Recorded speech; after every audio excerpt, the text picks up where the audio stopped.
All right, you all know what I look like. I don't just put my. Okay, here's parallel wiring.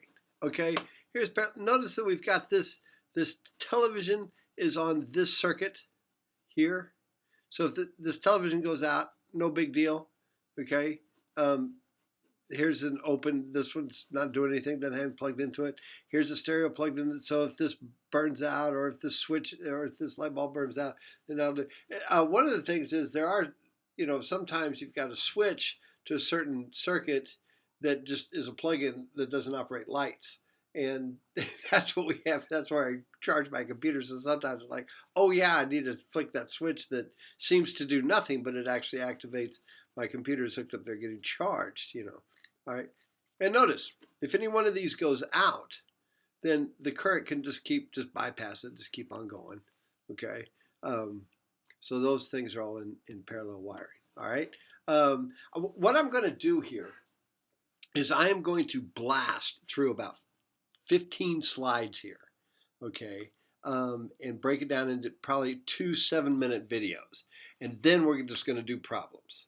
Then I'm going to give you 5 problems, probably 2 per video. So there's going to be a lot of it, but this will cover us all the way through Friday, like, February 9th through Monday. And then on Monday, I'll probably give you a new video because we need to start magnetism. All right, we're about to leave electricity, and then we're going to learn about magnets, and then we're going to put it all together with electricity and magnetism. Okay. Oh, that right there is telling me that I just turned on my ladybug for it. All right, so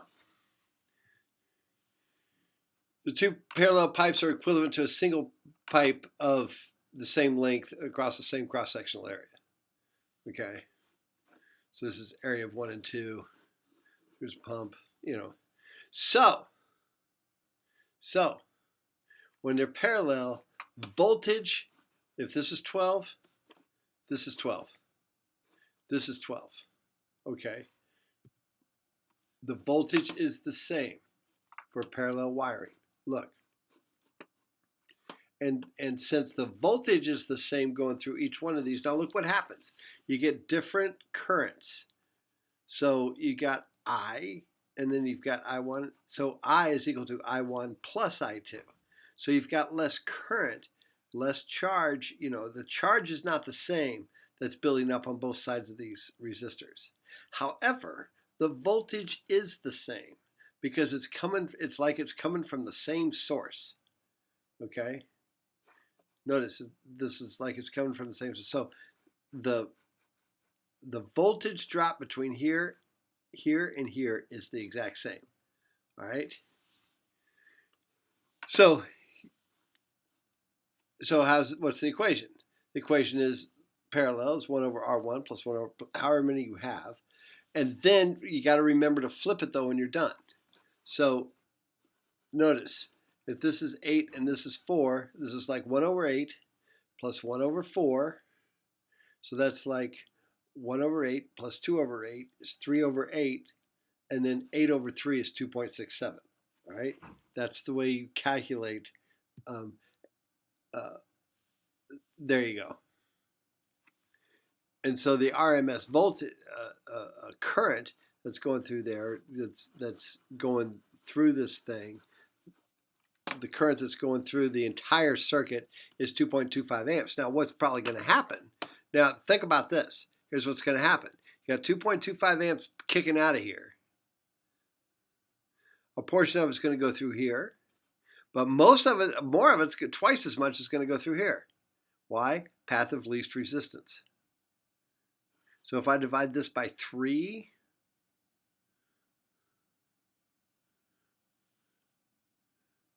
that'd be about 0.8. That would be 8 divided, so it's about 0.88. So I get about 1.7 going through here and about 0.88 going through here. 1.7, 0.88, 1.7 going through there. Don't worry, we'll do those later. So the overall power going through there,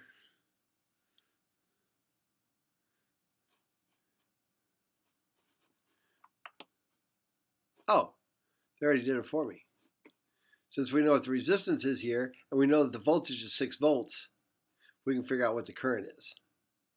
So the current going through the 8 ohm one is 0.75 because 6 divided by 8 equals the current. 6 divided by 4 equals the current going through here. So I said 1.5. Yeah, I was pretty close. Notice what happens when you add this and this. What do you get? Add these two together. It's the same thing. You get 2.25. All right? And then you get things that are all gobbledygooked together. Okay? Here's all gobbledygooked together. Okay, so we'll just start at the back. We'd add these two there in series. That's easy. Then we take the parallel one. Okay, so that'd be 1 over 180 plus 1 over, see, notice we got 215, 220, that's 470. Then when we take 1 over 470 plus 1 over 180, add them together, and then take the reciprocal of them, we get 130. And now they're just in series. 130 plus 110 is 240. All right? And then inside a battery, due to corrosion, due to all kinds, just due to loss of energy, there's an internal resistance. Okay, an internal resistance. And what that looks like, see here, you got the current coming through here, but you've got this internal resistance which is trying to push it this way. So it's electromotive force. So think of it as our force vectors, remember? So if I've got 12 volts pushing it this way, and the internal resistance is 0.01, and the amperage that's going through this circuit is 10 amps, then I've got 10 amps times 0.01. I got 0.1 volts pushing against it. So it's 12 volts minus, so it's 11.9. Now, if I'm pushing 100 amps through there, all of a sudden I need to push 100 amps through that thing, then whoa, I'm just going to lose a whole volt. So then the voltage is only going to be 11. All right, and now we get to Kirchhoff's rules. Kirchhoff's rules, piece of cake. I got to turn off my, sorry about that. There it goes. All right. So I'm going to stop here, and we're going to start with Kirchhoff's rules, probably add a whole thing to that, and then we will do one more slide presentation. Then I'm just going to work problems for you. Okay, so